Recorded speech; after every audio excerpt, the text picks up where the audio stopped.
నమస్తే, this is శౌర్య. పాకిస్తాన్ మధ్యవర్తిగా వ్యవహరిస్తూ ఇరాన్ అలాగే అమెరికాకి సంబంధించి ఇజ్రాయెల్కి సంబంధించి చర్చలు శాంతి ఒప్పందం చేయాలి అని ప్రయత్నించింది. సో అది విఫలమైంది. అసలు ఇరాన్ అటెండే కాలేదు, మేము అటెండ్ అవ్వమని కూడా తెగేసి చెప్పేసినట్లుగా కూడా ఎక్స్లో ఒక పోస్ట్ చూసాం మనం. సో అసలు ప్రస్తుత పరిస్థితి ఏంటి, అలాగే ఇరాన్ లీడర్స్ చంపేస్తామని అంటూ కూడా ట్రంప్ మళ్ళా రెచ్చిపోవడం మొదలుపెట్టాడు. సో అసలు ఎక్కడికి వెళ్ళినా కూడా మళ్ళీ చుడితిరిగి అక్కడికే వస్తూ ఉంది. ఈ డీటెయిల్స్ అన్ని కూడా కనుక్కుందాం సీనియర్ జర్నలిస్ట్ తమ్ము బాలాజీ గారు.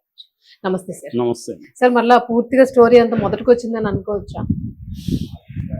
అంటే మొదటి కంటే ఇది అనేక టర్నులు ట్విస్టులు తిరుగుతూనే ఉందండి. మళ్ళీ మొదటికి రాలేదు, కానీ ఒక టెన్స్ సిచ్యువేషన్ అయితే మళ్ళీ వచ్చిందని చెప్పొచ్చు. అదేంటంటే చర్చలు అనేవి జరగకముందే విఫలం అన్న ఇది కల్పిస్తా ఉన్నారు. అంటే ఏదో నామకే వస్తే టైం తీసుకోవడం కోసం మాత్రమే, అంటే అదేదో యుద్ధం మధ్యలో బ్రేక్ తప్ప ఇదేమీ నిజంగా సీజ్ ఫైర్ ఏమి కాదు అనేది ఇప్పుడు చెప్తున్నారు. ఎందుకంటే లేటెస్ట్ గా ట్రంప్ ఏమంటున్నాడంటే ఇరాన్ని చాలా తీవ్రంగా బెదిరించాడు.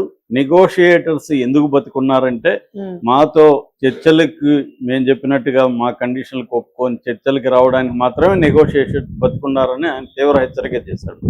అంటే మేము నెగోషియేటర్ని చంపకుండా ఎందుకున్నామంటే నువ్వు మేము చెప్పిన చర్చలు మేము చెప్పిన పాయింట్లకి ఒప్పుకొని చర్చిస్తే మీరు బతుకుంటారు, లేకపోతే చంపేస్తాం అన్న పద్ధతిలో ట్రంప్ కూడా లేటెస్ట్గా బెదిరించారు. దీని బెదిరింపులకు కారణం ఏంటంటే ఆల్రెడీ బగేర్ ఆయన ఇరాన్ పార్లమెంట్ స్పీకర్ ఆయన ఒక హెచ్చరిక చేశాడు. అదేంటంటే చర్చలు జరగాలంటే 2 కండిషన్లు ఉన్నాయి. ఆ 2 కండిషన్లు ఏమంటే, ఒకటి లెబనాన్ మీద, అంటే లెబనాన్ మీద కావచ్చు, లేకపోతే లెబనాన్లో ఉండే హిజ్బుల్లాస్ మీద ఇజ్రాయెల్ దాడులు ఆపాలి. దాన్ని మీరు ఆపకుండా చర్చలు చేసి వేస్ట్ అనేది నెంబర్ 1. నెంబర్ 2 అంటే మా ఆస్తులంతా ఫ్రీజ్ చేస్తున్నారు, దాదాపు 120 బిలియన్ల ఆస్తులు. మాకు ఇప్పుడు పెద్ద ఎత్తున నష్టం జరిగింది, మేము పునర్నిర్మాణానికి మాకు బిలియన్ల డాలర్లు అవసరము. సో మీరు దాన్ని రిలీజ్ చేయడానికి ఒప్పుకుంటే మేము చర్చలకు వస్తాం అనే 2 కండిషన్లు పెట్టాడు. మూడవది హార్ముజ్ జలసంధిలో షిప్పుల్ని మేము వదులుతామని ఇరాన్ చెప్పింది, కానీ షిప్పుల్ని పెద్దగా ఏం వదలట్లేదు. మామూలుగా అయితే ఎవ్రీడే 120 నుంచి 140 షిప్పులు ఇన్బౌండ్ అండ్ అవుట్ బౌండ్ అంటారు, అంటే వచ్చేవి పోయేవి 140 దాకా ఉంటాయి. కానీ మన కాల్పుల విరమణ మొదలైనప్పటి నుంచి రోజుకి 5 మొదటి రోజు 5, రెండో రోజు 11, మూడో రోజు 7, నాలుగో రోజు మళ్ళీ 6, ఇంత తప్ప ఎక్కువ వెళ్ళలేదు అక్కడ. అంటే దీనికి 2 కారణాలు. ఒకటి, ఆల్రెడీ మైన్స్ కొన్ని వందల వేల మైన్స్, సీ మైన్స్ పెట్టేస్తున్నారు. దానివల్ల రూటు మ్యాప్ కూడా ఇచ్చారు. ఆ సీ మైన్స్ ఉన్న ఏరియాని రెడ్ జోన్గా, హజార్డస్ జోన్గా ప్రకటించి దాన్ని చుట్టుకొని వెళ్ళమని ఇరాన్ స్టేట్ టీవీలో ఆ మ్యాప్ కూడా రిలీజ్ చేసింది ఐఆర్జీసీ. రెండవది, ఐఆర్జీసీతో కోఆర్డినేట్ చేసుకొని వెళ్ళండి అని చెప్పారు. ఇక్కడ కోఆర్డినేషన్ అంటే అర్థం ఏంటి? 2 ఉన్నాయి. ఒకటేమో మేము గైడ్ చేస్తాం మిమ్మల్ని, సో దాన్ని బట్టి మీరు సేఫ్గా వెళ్ళండి అనేది ఒక మీనింగ్. రెండో మీనింగ్, మాకు ఇవ్వాల్సింది మీరు ఇచ్చి వెళ్ళండి అని. అంటే టోల్ ఆల్రెడీ 18 కోట్లు మన రూపాయల్లో చెప్పుకోవాలంటే పర్ షిప్ కి, అంటే $2 మిలియన్ పర్ షిప్ కి వసూలు చేస్తున్నారు వాళ్ళు.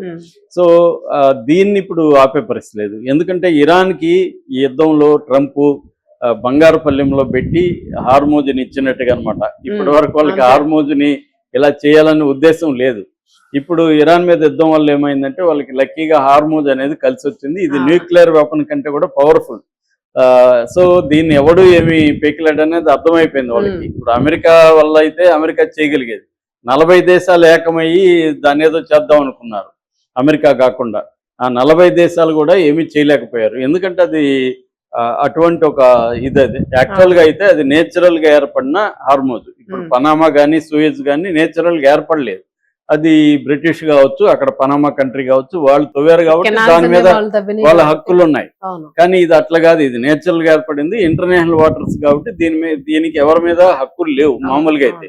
ఇరాన్ కూడా ఇప్పటి వరకు ఏం క్లెయిమ్ చేయలేదు. ఓన్లీ 80 నుంచి 88 వరకు జరిగిన వార్ టైంలో మాత్రమే ఇరాన్ దాన్ని క్లోజ్ చేసింది. అప్పటి నుంచి ఎప్పుడు క్లోజ్ చేయలేదు, దాన్ని క్లెయిమ్ చేయలేదు.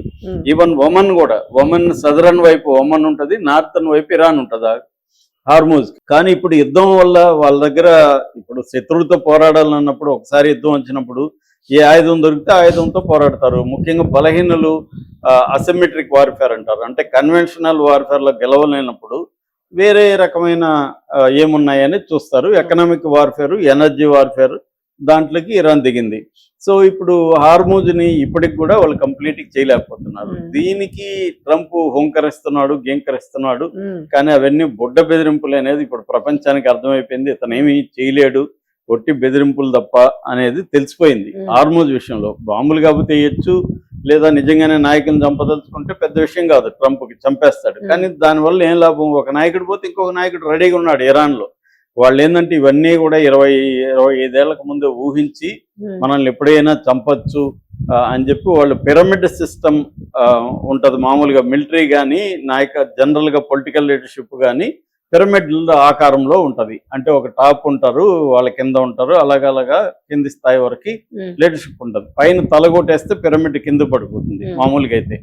అట్లాగే వాళ్ళు ఇరాక్లో కానీ, లిబియాలో కానీ, లేకపోతే ఆఫ్ఘనిస్తాన్లో అమెరికా ఈ మెథడే కొట్టింది. దాన్ని షాక్ అండ్ అని మెథడ్ అంటారు.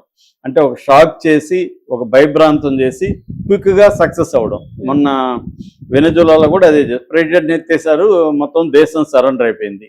కానీ ఇరాన్ ఇదంతా కూడా ముందే ఊహించి ఇరాన్ ఏం చేసిందంటే, ఇరాన్ మిలిటరీని ఒక గెలవాలనే మిలిటరీని వాళ్ళు తయారు చేసుకోలేదు.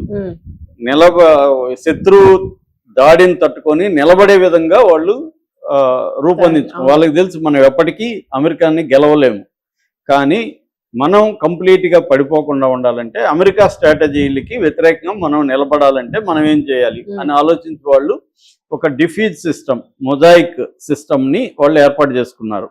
అంటే పిరమిడ్ లాగా కాకుండా రఫ్గా మనం సాలిడ్ అనుకోవచ్చు. ఒకదాన్ని కొడితే మళ్ళీ ఇంకొకటి వచ్చేసి అక్కడ అతుక్కుంటుంది. సో అందువల్ల ఎక్కడికక్కడ డీసెంట్రలైజ్ చేసేసారు. సో నాయకుడి నుంచి మీకు గైడెన్స్ వచ్చినా రాకపోయినా మీరు స్టాండర్డ్ ఆపరేటింగ్ ప్రొసీజర్ ఒకటి ఇచ్చేశారు. మీరు యుద్ధం చేయండి, నాయకుడు ఉన్నాడా చనిపోయాడా మీకు అనవసరం అన్న పద్ధతిలో డీసెంట్రలైజ్ చేసేసారు. దానివల్ల ఒక నాయకుడు పోతే ఇంకొకడు రెడీగా వచ్చేస్తున్నాడు ఆ ప్లేస్లకి. రెండోది ఏమంటే, ఇరాన్లో బలిదానం కాన్సెప్ట్ ఉంది వాళ్ళకి. అంటే కర్బాలాలో 688 సంవత్సరంలో జరిగిన ఇమాం అంటే సరెండరా డెత్ అనుకున్నప్పుడు డెత్ని ఎన్నుకున్న ఇమాం స్పిరిట్ వాళ్ళకు ఉంది, బలిదానం స్పిరిట్, మార్తైర్ డమ్ అంటారు. అందువల్ల ఒక నాయకుడు చనిపోతే ఆ ప్లేస్లోకి నేను వెళ్తే నేను కూడా చనిపోతానని తెలిసినా కూడా నేను వెళ్తున్నాను ఆ ప్లేస్లోకి. అది ఇరాన్లో మాత్రమే మనం చూస్తున్నాం. సో అందువల్ల వాళ్ళని చంపడం, ఇప్పుడు వీడిని చంపుతాం ఇంకొకటి వస్తాడు, వీడిని చంపుతాం ఇంకొకటి వస్తాడు. యాక్చువల్గా లాస్ట్ టైము 12 రోజుల వార్లో, జూన్లో జరిగిన వార్లో చాలా మంది నాయకత్వాన్ని చంపేశారు వాళ్ళు. ఆ ప్లేస్లకి మళ్ళీ కొత్త వాళ్ళు వచ్చేసారు. ఇప్పుడు ఇంకోటి ఏంటంటే, కొత్త వాళ్ళు యువకులు, వాళ్ళు మోడర్న్ వార్ఫేర్లో నాలెడ్జ్ ఉన్నోళ్ళు, వాళ్ళకి మోర్ టెక్నాలజీ తెలుసు పాత వాళ్ళకంటే వీళ్ళు హార్డ్ లైనర్స్. అమెరికా అంటే భయం భక్తి ఏమీ లేవు వీళ్ళకి. సో ఇలాంటి యూత్ ఇప్పుడు నాయకత్వంలోకి వచ్చేసారు అక్కడ, ఐఆర్జీసీ ఇది. సో అందువల్ల నిజానికి ఇరాన్లో నాయకత్వానికి వ్యతిరేకంగా ప్రజలు తిరగబడే పరిస్థితి ఉండింది. దాన్ని ఇప్పుడు రివర్స్ చేశాడు ట్రంప్. యాక్చువల్గా వీళ్ళకి అదేదంటారు, పాలు పోసాడు. సో ఇంకా నాయకత్వం స్ట్రాంగ్ అయిపోయింది. ఫర్ ఎగ్జాంపుల్ పనాహే అని ఒక ఫేమస్ ఇరాన్ డైరెక్టర్ ఉన్నాడు, ఆయన సినిమాలు మనం అందరం కూడా చూసుంటాం. సో ఆయన బహిష్కరించింది ఇరాన్. ఆయన బయట ఎక్కడో జర్మన్లో అక్కడ తలదాచుకున్నాడు. ఆయన వస్తే జైలుకి వెళ్తాడు. అలాంటి ఆయన ధిక్కరించి నేను జైలుకి వెళ్ళినా కూడా పర్వాలేదు, నా ప్రజలు కష్టాల్లో ఉన్నారని వచ్చేసాడు ఇప్పుడు. అంటే చనిపోతామని తెలుసు, లేదు వీళ్ళు జైల్లో పెడతారని తెలుసు, దేనికైనా సిద్ధమై వచ్చాడు. అది షాక్ అయ్యారు ప్రపంచం అంతా. కానీ ఆయన లక్కీగా ఆయనకి క్షమాభిక్ష పెట్టింది ఇరాన్ ప్రభుత్వం కూడా. సో అలాగా ఇరాన్ ప్రజలు ఎక్కడున్నా కూడా ఒకటిగా నిలిచారు. సో ఆ ఐక్యతను మరింత పెంచాడు తప్ప ట్రంప్ చేసింది ఏమీ లేదు. యాక్చువల్గా ట్రంప్ రిజైమ్ చేంజ్ ఇవన్నీ అబద్ధాలు అనేది అందరికి అర్థమైపోయింది. సో అందుకని ఇప్పుడు ట్రంప్ బెదిరించినా కూడా ఇరాన్ భయపడే పరిస్థితి లేదు. కాకపోతే ఇరాన్ చర్చలకైతే వెళ్ళింది. ఈరోజు ఫ్లైట్లో మీనాబ్ 168 అని ఫ్లైట్ పేరు కూడా అది పెట్టారు. ఎందుకంటే మీనాబ్లో చనిపోయిన ఆ బాలికల జ్ఞాపకార్థం ఫ్లైట్కి కూడా అదే పేరు పెట్టారు. ఆ ఫ్లైట్లో కూడా వాళ్ళ ఫోటోలు, వాళ్ళ రిమైనింగ్స్, బ్యాగులు అవన్నీ తీసుకెళ్లారు. అంటే ఒక స్పిరిట్ని వాళ్ళు క్యారీ చేసుకొని వెళ్తున్నారు చర్చలకు కూడా. వీళ్ళలాగా బెదిరింపులతో బెదిరింపులకు భయపడేమి వెళ్ళట్లేదు. వాళ్ళు చర్చలు జరిగినా జరగకపోయినా వాళ్ళ వైపు నుంచి తప్పు జరగకూడదని వాళ్ళు వెళ్తున్నారు. వాళ్ళు యుద్ధానికి సిద్ధం, చావుకు సిద్ధం. అలాంటి వాళ్ళని ట్రంప్ లాంటి వాళ్ళు చేయగలిగింది ఏమీ లేదనేది కూడా తేలిపోయింది. ట్రంప్కే ఇది చర్చలు ఎక్కువ కావాలి, ట్రంప్కే యుద్ధం ఆగాల్సిన పరిస్థితి ఉంది. సో మొత్తం మీద అయితే ఇజ్రాయెల్ కూడా కొద్ది రోజులు ఆపగలిగారు. అమెరికా చెప్తే ఇజ్రాయెల్ ఆగుతుంది, అమెరికా చెప్పలేదు. ఇప్పుడు చెప్పింది ఇరాన్ గట్టిగా పట్టుబడడం వల్ల లిబియా మీద దాడుల్ని ఇజ్రాయెల్ కూడా ఆపింది. సో చర్చలు అయితే ఈ రోజు స్టార్ట్ అయ్యే అవకాశం అయితే కనిపిస్తా ఉంది. ఆల్రెడీ పాకిస్తాన్ లోకి దిగేశారు అందరూ.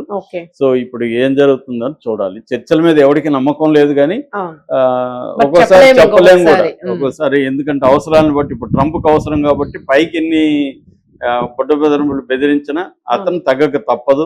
ఆ విషయం అతనికి అర్థమైపోయింది, ప్రపంచానికి కూడా అర్థమైపోయింది. సో అతను తగ్గుతాడు ఖచ్చితంగా. ఇరాన్ చర్చల్లో కూడా ఇరాన్ డిమాండ్సే మేజర్ గా నెరవేరే అవకాశం అయితే ఉంది.